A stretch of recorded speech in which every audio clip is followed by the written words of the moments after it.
This recording in progress. Microphone's working, recording in progress. Husband has his shoes off. We're Everybody's good then. ready. It has been over 3 months since Facebook put me on live stream lockdown because of a meme, people. So Pitbull Politics is back live with two of my favorite Yeah. people, Phyllis and Derrick.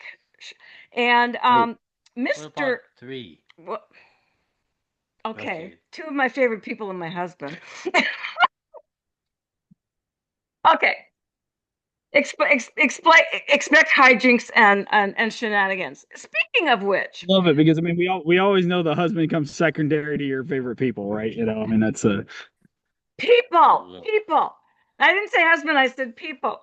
Here's Bruce, the we love thing, you you. guys. Bruce, we love you.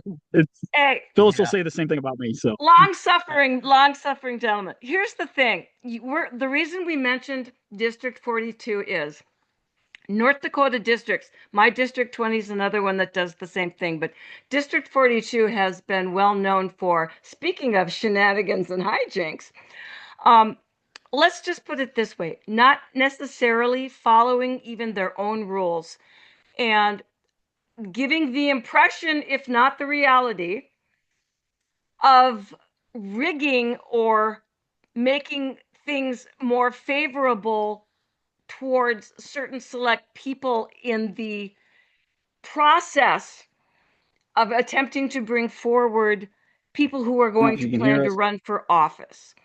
And you run into that upfront because of, I believe, the resignation of an individual, Emily O'Brien, correct? Yes, ma'am. A lot of like right now, the resignation of Representative O'Brien was a very surprise to all of us within the district. Which when you implement surprise, it causes conflict, and a lot of times that conflict brings out truth. So what happened? Okay, well, it's been a lot of things leading up to it. Because the reality is we've been working on trying to implement new bylaws that are legally sound, and there's and we that was really the main lead up to a lot of this, to where we are, there's people who believe that there's some things in the bylaws that are wrong, and we need new bylaws. I mean, let's just face that right here. We need new bylaws for this district because the last ones were effectively ran through by Representative Ban, and they've got a lot of holes and a lot of gaps to be manipulated. So I volunteered to be the bylaws committee chairman over this, to write and with the help of Phyllis and the whole bylaws committee team, to be honest with you, to draft uh, a bylaw that is legally sound. And there's a whole lot of things that came up later Oop, you just froze on me, Derrick. at this point. And now, whether that's a rule violation at this point, I'm trying to figure it out myself. I think I don't even know at this point. I think it's some hijinks. Now, let's just kind of fast forward this to today, where we had our district meeting to effectively replace Representative O'Brien. Okay, they, we needed to do this because once the notice came out, we had 21 days to make it happen. I mean, I think it was duly noticed based on the rules that we currently have, and that's where all the craziness came into play. I've been since the reorganization meeting back in, well, either April or March, April or May. I can't remember the exact date, but April or May, we had 16 members who have been active, and even then we'll question that. We'll just say they were at least duly noted. Today there were 39 people there, roughly 37, 39 people there, to basically vote for their new representatives. Here's where the bigger conflict lies. I made a motion. I did, because I challenged the credentials of the new people there. We did not know who was, we had pretty good idea who was in the district, but there was faces that we didn't know. So we were trying to we effectively made it to where the motion effect to negate the credentials report, to say, hey, this is a pay for play thing, put on by the establishment that we do not accept here in District 42. Now, when you make a motion like that, it is very conflictual, okay? Because it is a very tough motion to make, because effectively you are restricting people to vote, because and that's a tough motion to make. But if they're not supposed to vote, how do you do that?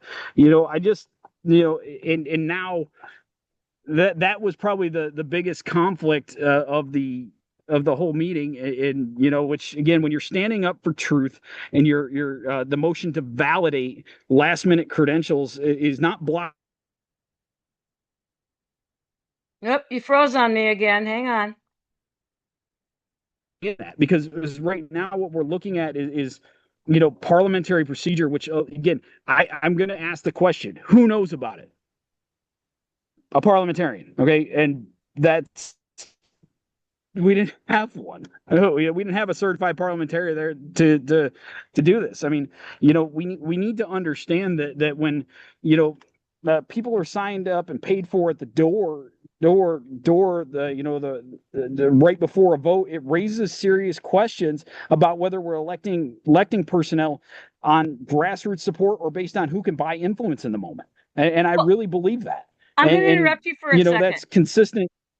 I'm going to interrupt you for a second, because you're describing something very similar to what I witnessed in District 20. All right. It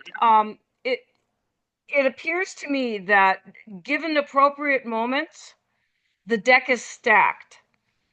People Yes. are bussed in. In fact, it's interesting enough that we saw this during when Hovind busloads of people in from Fargo, and they delayed things at the meeting, even though they weren't supposed to, so that the busloads could arrive and therefore pick the vote a specific way, even though that was against the rules. And we're seeing this in districts all across the state of North Dakota, where the rules apply to some, but not all. And that's not the way this was supposed to be done.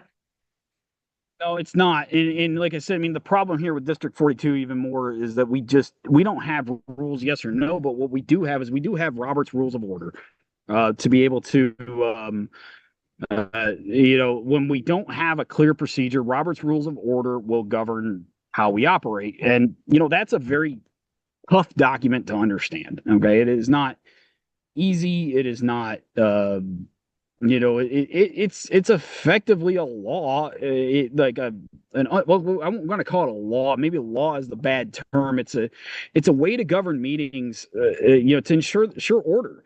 And yes, when you make a motion to say, hey, I'm going to challenge the credentials of people, that is very conflictual. But because that's hard for people to say, hey, you're telling me I paid my money and I can't come in here and vote. I mean, well, yeah, that's exactly what I'm saying, because we don't know whether you're actually supposed to be there or not, and that's really where that comes down to.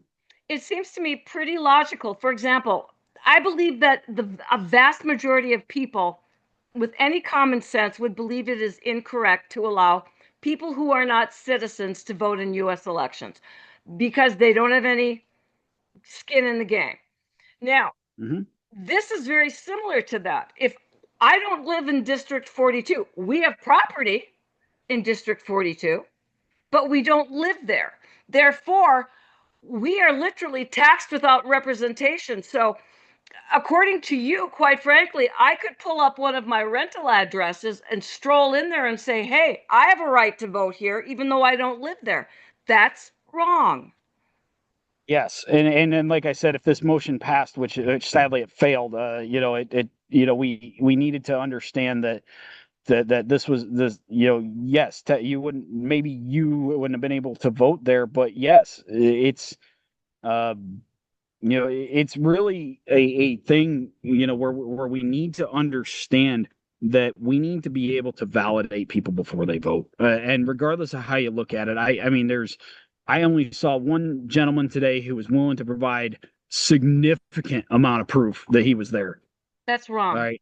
No, and if everybody else it was driver's license, like whatever, that's great, but at the same time, like he was willing and we validated it, and I think it was a fair validation, based on our rules. Was he a student at UND? Yeah, sure, but he has a lease here. He has, it was that was valid.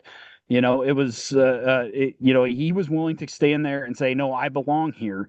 Now, were you there? I don't know whether he should have, but it doesn't mean that you get to come to the door and, because of whatever, we got to establish a procedure across the state. I would challenge that to where, you can't just show up at door and be a member and you get the same thing as the people who are voting, because that allows establishment candidates to just buy votes. I'm sorry. I mean, Especially when you're in a city that has such a large campus population who, quite frankly, again, have no mhm. skin in the game. They're there. Oh, in fact, I happen to know that um, a lot of students will even admit that they vote in North Dakota for elections and then they go home and vote again in federal elections because they vote here under their dorm address or their rental house address or whatever. They go home and vote under their house address with their parents. So Yeah. this needs to be Yeah. addressed. It does, and it really needs to be addressed to stop establishment members. Like I will literally use Kirk Crewin today, who was there. I have no problems calling his name out directly, specifically because obviously he did not like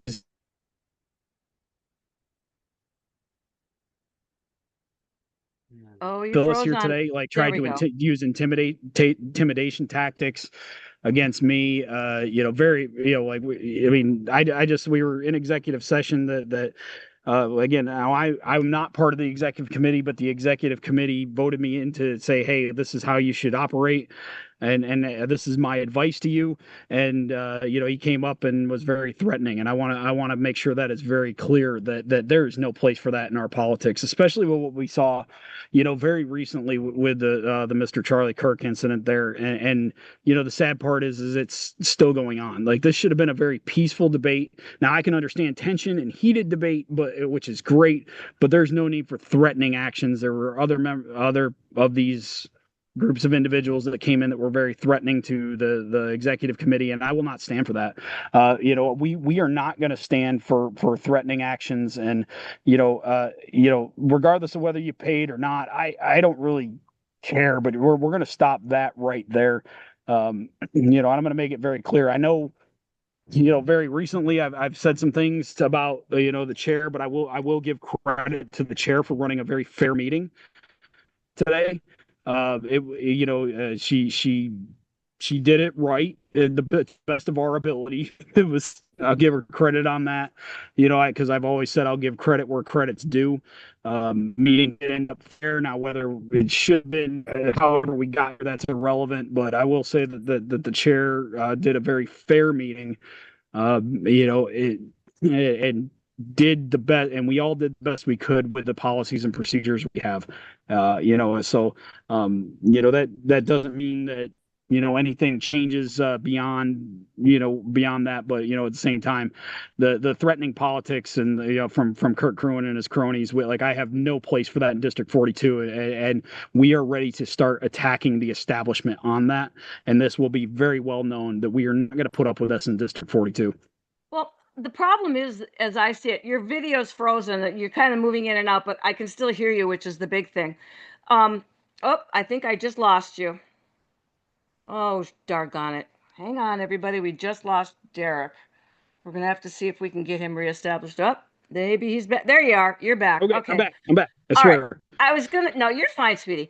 I was just going to Yep. tell you that what we have is we have a real problem in North Dakota, not just District 42 or my District 20, but across North Dakota, where the good old boys slash girls club or whatever believe that their power is immutable, that Yes. there is no end to it, and that we are supposed to sit down, pay up, and shut up. And as you said, when that doesn't occur, Yep. things get ugly. And Yeah, and that I'm not talking just gosh darn ugly. I'm talking the knives come out and it is yep. vicious. Yeah, and that motion today, it was a very, you know,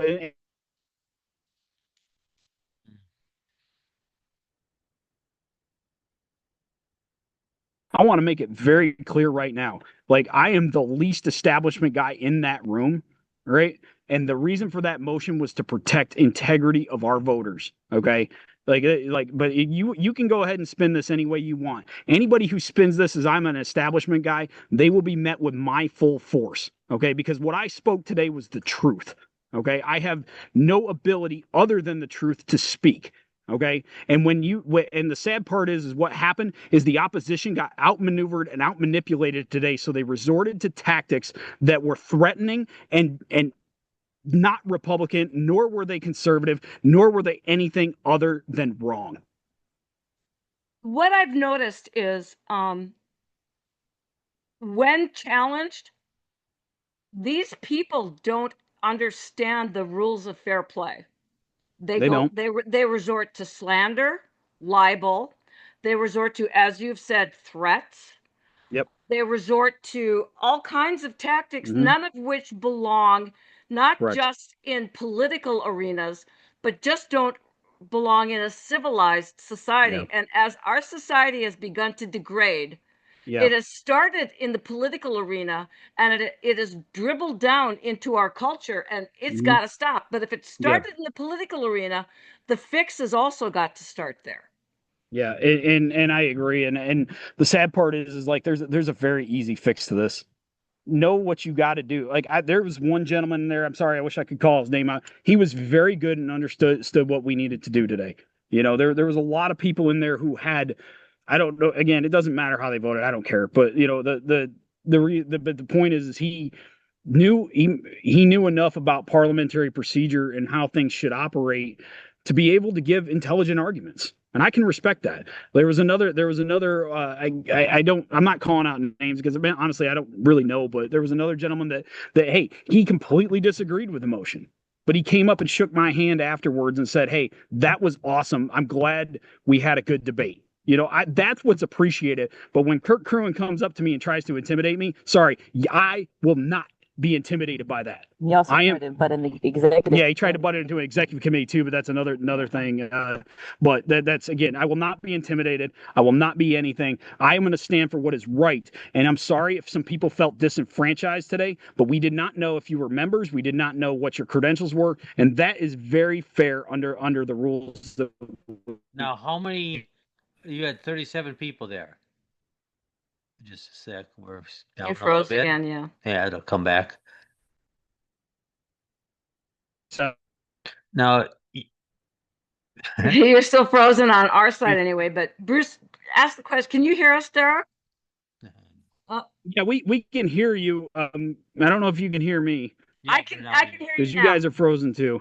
Okay, Nope, that's you're all right. back. All right. Bruce, Yeah. Bruce, go ahead. Now, you said you had 37 people in the voting. How many of Correct. them did you ask any of them for credentials? You have any rule that says you have to have a valid driver's license and You know, or it's something to hard show to it? validate that at the Well, door. It really is. don't you have to? You have to have a driver's license usually and a water Yep. bill or some type Yeah. of property tax. Did Mhm. anybody? How many people do you think were legitimately in District 42? 16. You have no idea. There was 16. 16. There were 16 that were legitimate that paid at the district meeting, which means there was time to validate.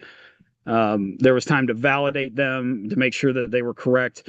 As for the other numbers, Did they Do I vote? think it? Do I think it's? Yeah. Sadly, they did. We got Well, overridden then today. then that's okay. That's crazy. Yep. You got Yep. you don't that cannot go. There's Yeah. gotta be some ramifications for that stuff. I do believe I do believe that there's options. I think there's a lot of waiting at times at this time to see. Um, you know, it's hard to say right now because I do believe right now we're just really exploring options on what we can and can't do. It's because now we got to let effectively the law play out. Um, because the meeting the meeting's meeting. It's done. Done. Okay, I mean, nothing I can do about it. But I mean, like I said, I still give credit for the chair for at least doing the right thing, even though I blasted her in the press, which was very much needed at the time. But the way it actually came out, hey, cool, great, she did a great job today. Good credit to her. Good credit to the whole executive committee. That just for doing the best we could with what we had to operate off of. It's tough. Like it is really really tough. Oh yeah. When you're in that position to you're going to make wrong decisions, you're going to make right decisions, and I don't know, but I mean that's Here's the thing, reality though, of it. Derrick. Your decisions and the decisions of everyone would be much simpler if there was a rule of law Yep. and if it was followed, period. Correct. And Then the other thing there I would wouldn't add be, to that then is there that wouldn't it's be the not gray area. vague. No, Yeah, I then would there get rid wouldn't of the be that gray gray areas, and area. and we have that. I mean, I think after today, I think maybe even what we wrote needs to be changed a little bit, because I mean, what we have is better have for to present to District 42 as our new bylaws is better than what we have now. Is there mistakes? Yeah, sure. I don't know, but I mean, there might be some mistakes that nobody sees. That's always going to be that way because the reality is as much as I love politics and I love everything that I'm doing right now to help support anything to do the right thing. We have to face the reality. I'm still a rookie at this. Okay. I'm not. I'm an amateur. I mean, I hope to get a lot better, and there's definitely some lessons learned that I think we need to take today. To maybe do better the next time. Well, I've got I think, a solid question for you. Why does each district get to have separate bylaws? Why doesn't the GOP of North Dakota write a consecutive set of bylaws that apply everywhere? So if you move throughout North Dakota or whatever, you may change Yeah, districts. yeah. So the hierarchy of that. I mean, I would agree that you know that okay, that makes sense, but we have to understand that under Robert's rules there's this thing called lodge formation stuff. Now what we have here, yes, the NDGOP does have bylaws. They have their own, right? But under the lodge rules, we need to understand that each organization has to tailor that because I'll be honest with you, I do not want the NDGOP trying to manipulate our elections. I think the bylaws locally are even better than what we have. We just need to make them better so that it's not people being able to manipulate them and make them legally sound. So that way, if we ever have to make a court challenge, we have that ability to say, no, this was the rule, this was violated. We need to hammer this. Well, And yeah, go ahead. the reason I ask that is because it seems like when there's turmoil like this in districts, they go back to the North Dakota GOP, who seems to have the cudgel to go, yes, no, you're wrong, no, you're right. So Yeah. it's got to be one way or the other for me. I mean, then why does the North Dakota GOP seem to have the final say? And no, you're wrong, Derrick. You overstep. Yeah, that's that's the hard part too, and I'm just going to correlate this to other organizations that operate under a very similar one. I'll just use I mean I'll just use the Veterans of Foreign Wars. I mean that's I know that and it's the same system. That is why we have that hierarchy. Now I think that hierarchy can be manipulated. Yes, I do. I saw it when I was in Florida dealing with that stuff. that was a very complex situation where to kind of keep it vague, basically we had a quartermaster who's the equivalent of a treasurer who manipulated records, and we did a punitive type thing against him. And we got our butts handed to us there too, because we spoke the truth and we did everything right, but they wanted to manipulate the rules up top. I think I would rather still keep it at the district level to allow the people to decide what is best for them. Personally, that hierarchy kind of sucks sometimes, but we also have to realize what's above the NDGOP and the top organization. We've still got law, then we have the Constitution. We have all that's above that we still can rely on to be able to fight that if they're wrong. Hopefully. Okay, yeah, hopefully, but it gives us at least an opportunity to fight. I'm a cynic. You'll have to forgive me. I'm a cynic because I've been involved in North Dakota politics for a while now, and it seems to me that there's just so many roadblocks that the truth and the rule of law too often are ignored. Yeah. And that's my opinion. I'm saying it for myself, but whether it's at the district level, the city, the county, the state, I've seen too many laws bent to suit individuals when the law should be the law. A rule should be a rule. And that's not the way this works. And I'm going to actually use that to segue into a whole lot of other things that we could talk about. And I know you should be the one doing the segue here, but that's exactly what I saw in my shared parenting case, is how they manipulate those loopholes and rules of law.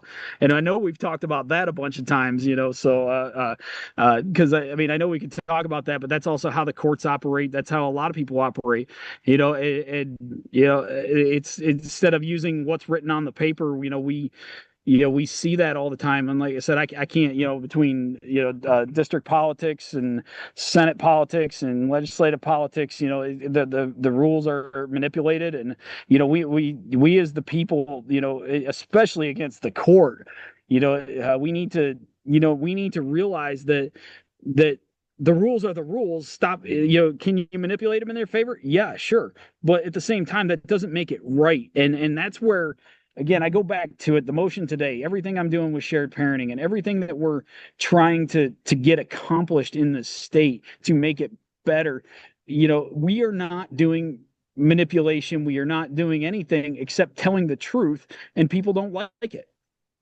Well, the truth is hard. It's difficult it's much easier to say your kid's brilliant, even though he's got a 32-point average and he's passing high school. It's much easier to say, but he graduated, than to say he should have been left behind. And correct.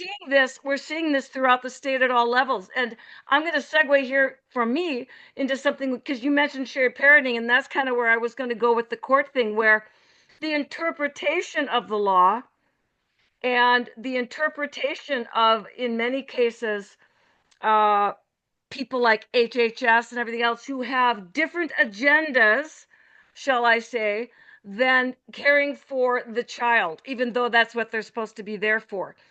Yeah, correct. Now people are going to say, I'm standing up for the male. And yes, I am, in a way. The reason I'm doing that is because, in general, the male is usually the whipping post, and in a lot of cases is the one that gets left behind, because it is more profitable for Health and Human Services, Child Protective Services, whatever, to have a single mom with kids in the system pissed off at a man collecting child support, because that's ka-ching. All right. Yeah, so how can you say you're impartial when you've got all of that on the one side, and you got a guy that it's just as easy to say he's a deadbeat dad when he's not, but it's just like, your kid's got a 32 average, but he's a scholar. Yep. So I'm going And I'm going right through that way. I mean, you mentioned HHS. I mean, just to put it out there, I have a court case against HHS right now, and they are going to feel the wrath of the law because of how solid this is. Because as you know, HHS, just to give you a little background, and this is just facts that they've actually conceded to, that they've issued now 4 income withholding orders against me, but I'm challenging that because they went from one where they were going to basically steal more child support from me. They issued another one after I called them to retract it. Then they issued another one to where they put it back to, oh, hey, we're going to steal your money. And now, more recently, they issued another one because guess what? It's not paid. Well, here's the deal. My money is that for child support is withdrawn on my paycheck. There's never changed. Not for the last 3 years. There has never been a challenge to that change. And now they're saying, oh, you're behind. No, come on, let's go. I'll see you in court. Can't wait to have that discussion with HHS there. Imagine how many deaths this is happening to across not just North Dakota. We're going to focus on North Dakota, but across the United States. Mhm. And I always find it ironic. Mhm. Way so many people, male and female, complain about deadbeat dads not wanting to be parents, all of this stuff. And then when you get fathers that want to parent, Mhm. you do the best thing that you can to make sure that that's not possible. Yeah. Yeah, and that's exactly what they're trying to do. But I will tell you right now, they will not win. They will not win. This is the thing is to me, it looks like the system is set up, again, this is my opinion, to separate families, to keep everybody pissed off at each other, and to make it not be about focusing on parenting the child, but on the money to parent the child. How much does the state get out of your child support? Well, I think you've said it before. Follow the money. They get $1,415 out of me a month. The state. Every month. Yep. Oh, okay. Oh, I'm sorry. Okay, so that's the. I'm sorry, I misunderstood the question. They That's get all right. 1,415 out of me a month, but also the state. They take $5 out of that for administration fees, right? That don't even go to the kids. And let's not forget Title 40 kickbacks, where the state's gaining 63 cents on the dollar. So 63 cents out of each of those $1,043 goes Yep. to the state. Yeah, 1,415. Yeah, that's yeah. So 63 cents on the dollar. Quick math. That's 2/3. I'm sorry, I'm terrible at math. Okay. Let's not use my weak points here. I'm not a good mathematician either, but even this old woman can sit here and go, that sounds like that's a pretty darn good deal for the state, and you're one dad. Yeah. We're trying to do a quick calculation to give you the exact number. Yeah, so that's based on that calculation of the 0.63 for, we'll call it child support enforcement. From the federal government, they are getting $891 out of me, or not out of me, but the federal government is kicking back $891.45, which correlates to $10,697.40 a year that the state gets back. That's just me. Over the course of 18 years, that'll be $192,000 and 500. We'll say 500, 192,553 and 20 cents. Okay, so there Do the math. There is really a huge incentive to keep families separate. Yep, there is. So And we've. I'm sorry, Bruce. Go ahead. You're telling me that you pay. Well, this is just rough. We'll go fast. Yep. A little less than $18,000 a year. Yeah, the math showed about 10.5. Well, actually, 14 gotcha. total. About Right. About a little less than 18,000.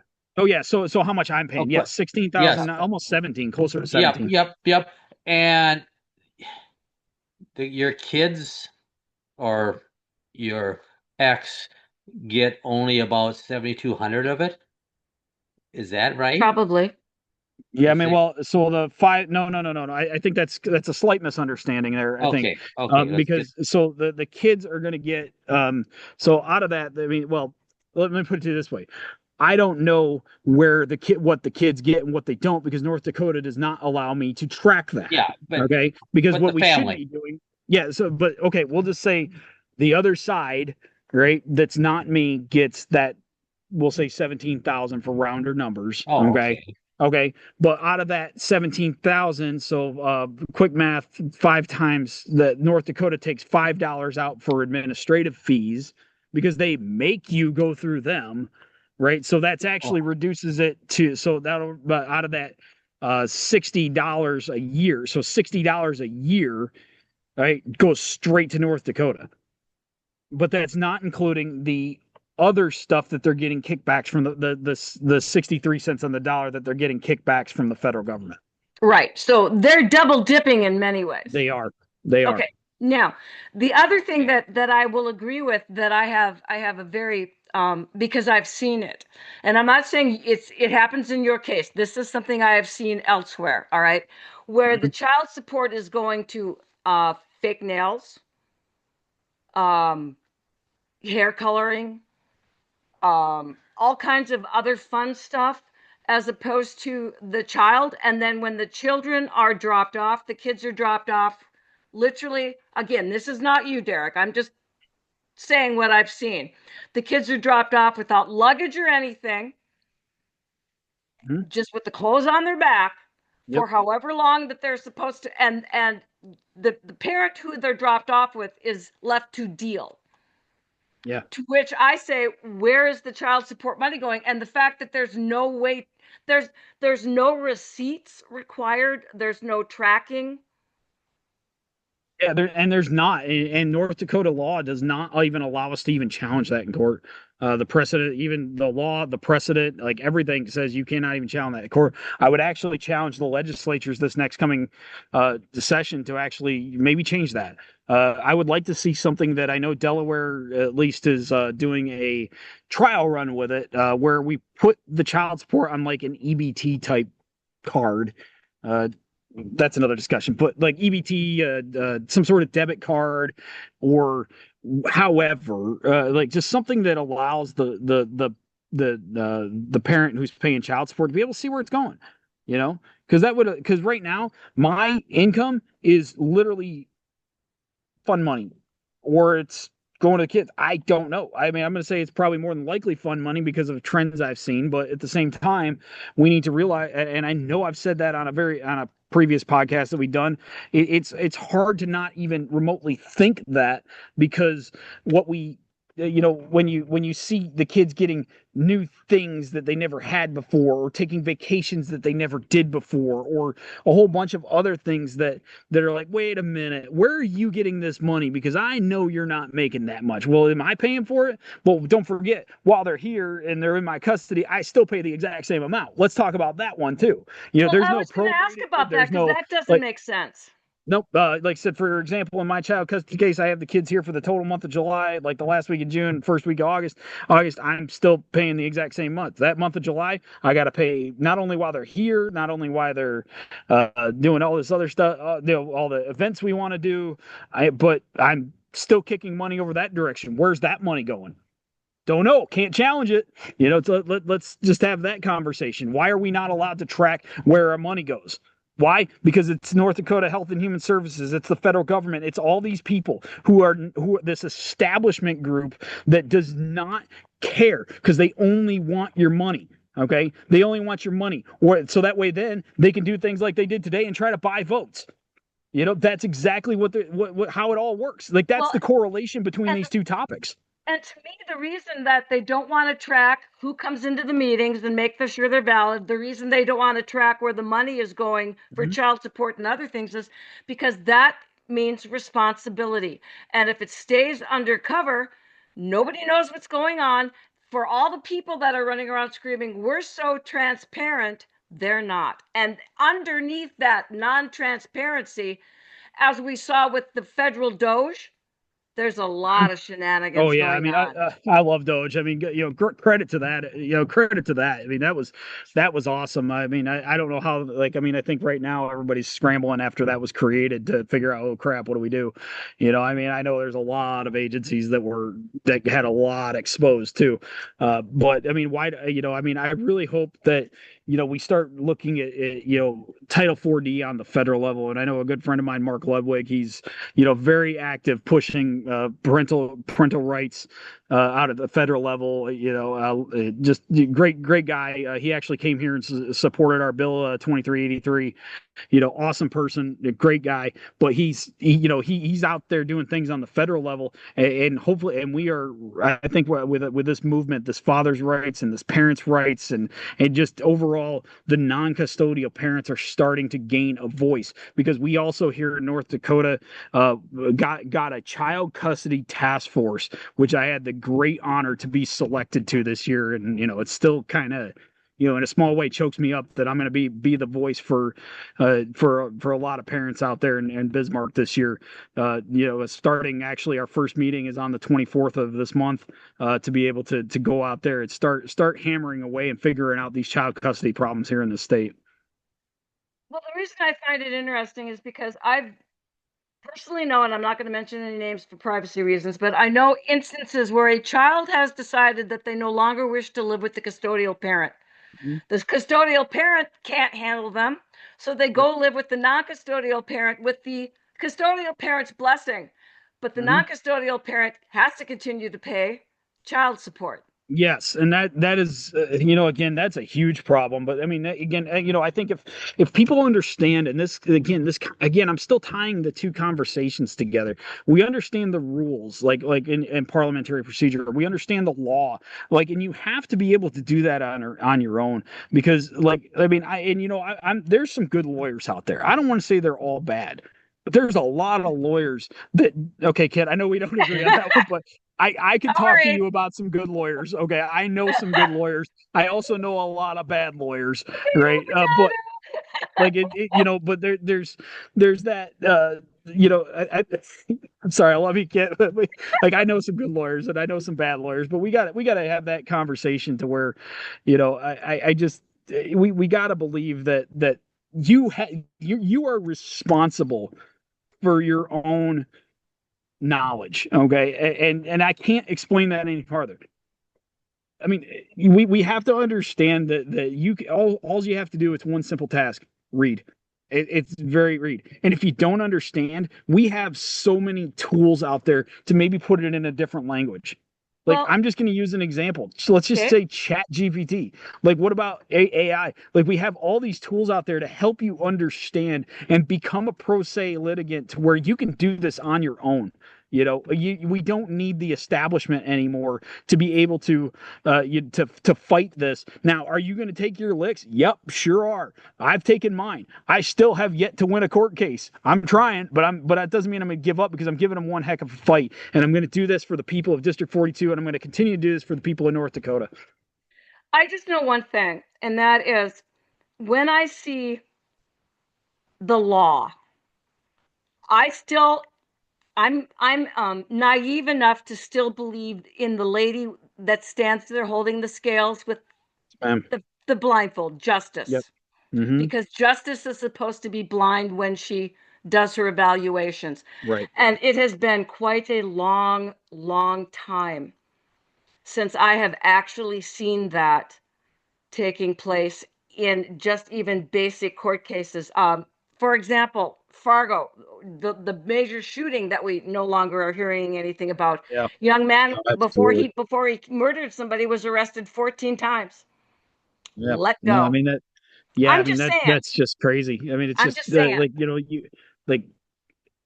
mean, that just is mind-boggling to me, that you can be arrested 14 times and still be on the streets. There's a young man. That's where there's a young man in Rochester, Minnesota, that was just sentenced for raping a 4-year-old and a 9-year-old more than once. It was over a period of time.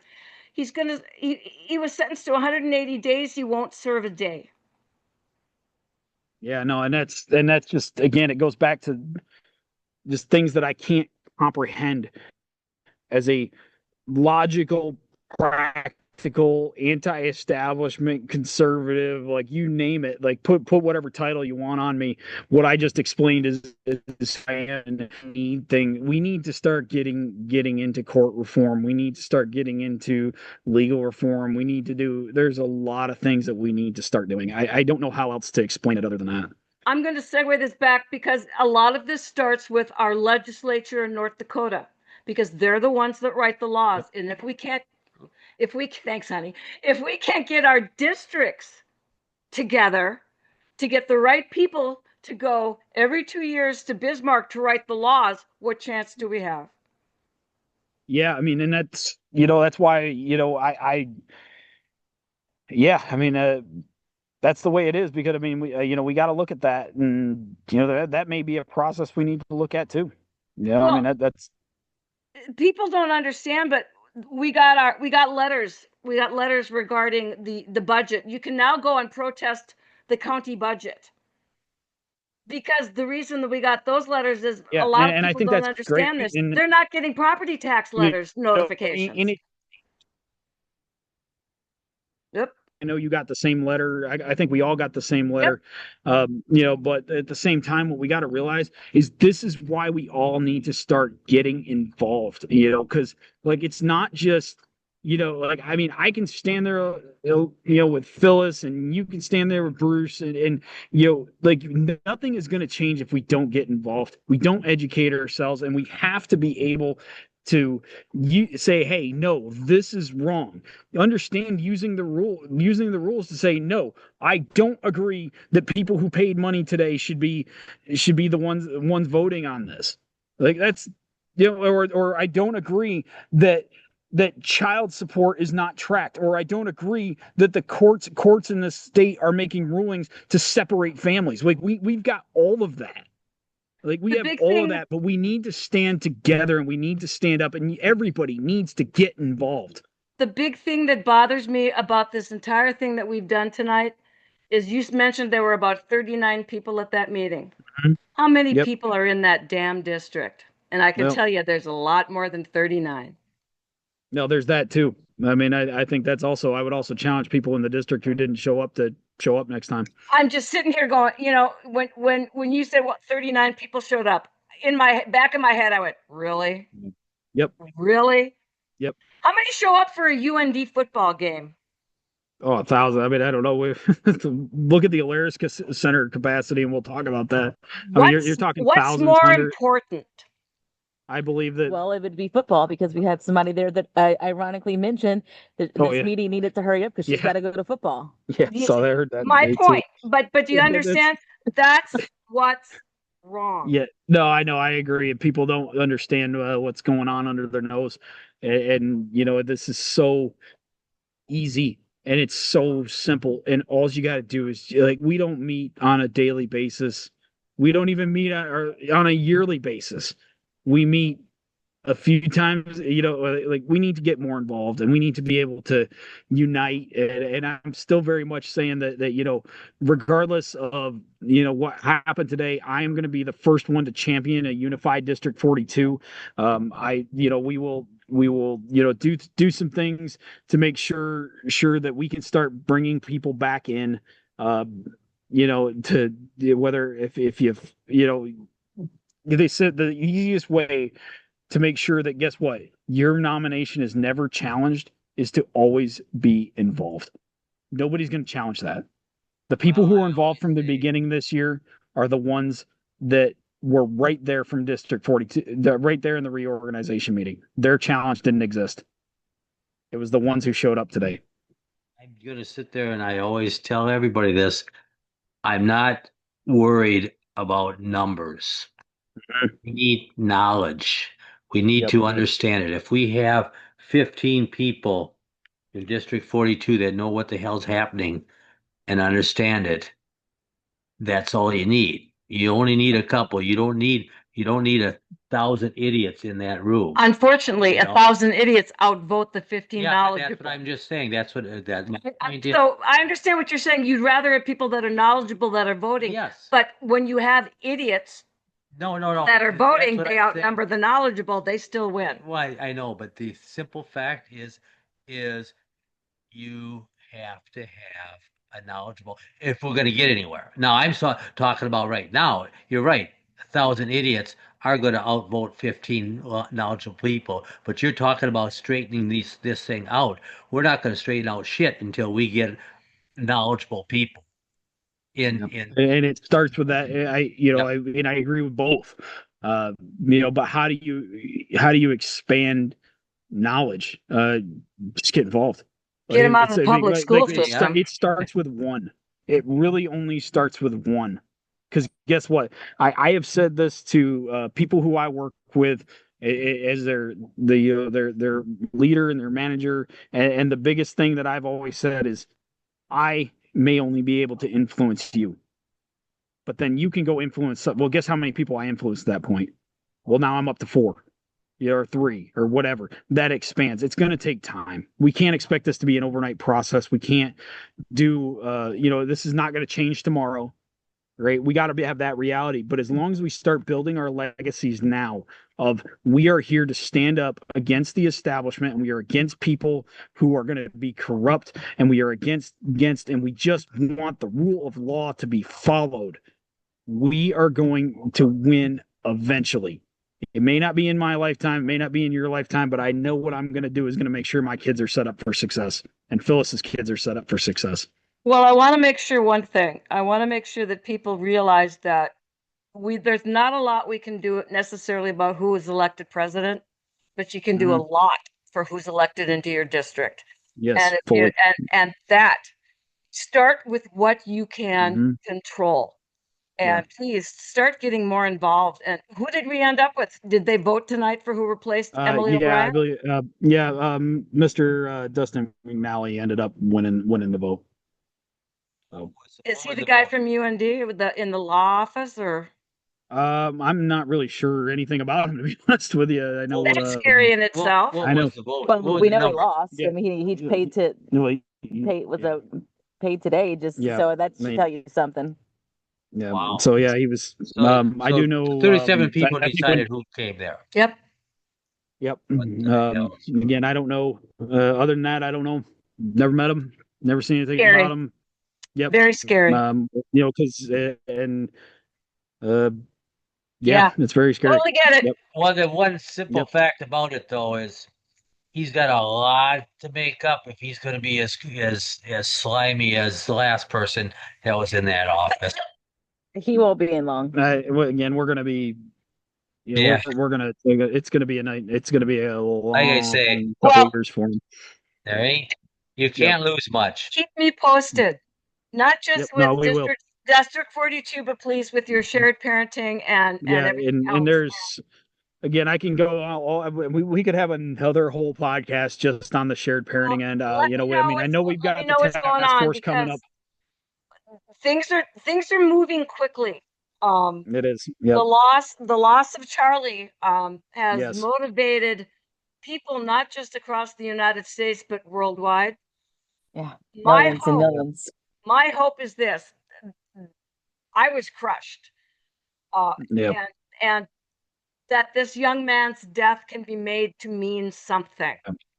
And if that can occur, then it was not for nothing. But right now, I'm having a tough time convincing myself of that. Yeah, Kid, I think I fully agree with you on that, because I'll be the first to tell you I don't get starstruck at all, because I know they're just, the honest reality is they're just real people.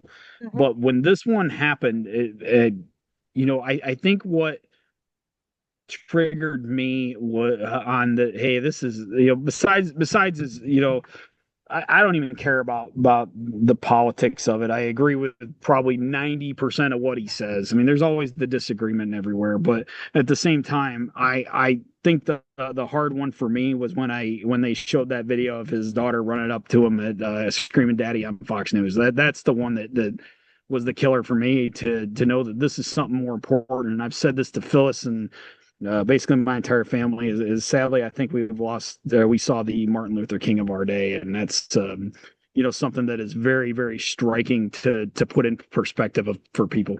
It seems to kind of be a generational trend. We had Lincoln, Kennedy, and Martin Luther King, and now Yeah. Charlie. And if you really want to go back way in time, the persecution of Jesus. I mean, that's. I mean, I don't want to get all like No. religious and all that, but that we have those are just like massive. Everybody knows who can recognize those names, no matter where you're at in the world. Well, Yeah, if it's a tragedy, it should have never happened. But if it had to happen, dear Lord, please let it mean something. and I think me and Phyllis both, and I'm sure you guys would agree that our thoughts are with the family, and especially the kids and his wife, and that's where we are. We're again. We were already inspired by Mr. Kirk. Just from that, which is again, like ironically, I don't want to use that, but at the same time, it is part of the reason why I'm involved. But at the same time, it's I just I don't know how else to say this, because I even now I still get maybe a little choked up on it, but our thoughts are with his family, and it just made us go more harder, and even more harder today to stand up for what was right. And sadly we didn't win, and then we took a lot of flack for it, and but the one thing we did was we maintained the truth, and we maintained the logic, and we maintained the fact that we were right. Maybe we got outvoted, okay, fine, but that's did it with decorum. We did it with decorum, and there were no fist fights. You didn't burn down any buildings. Correct. I'm just saying. Threatening. I'm just saying, even when faced with threats. Yeah, even when faced with threats, so, yep. It's time for this old lady to, it's 8:00. Oh my Lord. I know, it's past my bedtime too. And you guys are getting dark. Yeah. Listen, thank you so much for being on my inaugural show after my 3 months in Facebook jail. I appreciate it so much. Phyllis, hey. Yes, ma'am. Take care, guys. You guys take care, and we'll be in touch. Yes, ma'am. Can't wait to talk to you again. All right, sweeties. Bye-bye. Good night, we'll guys. See you.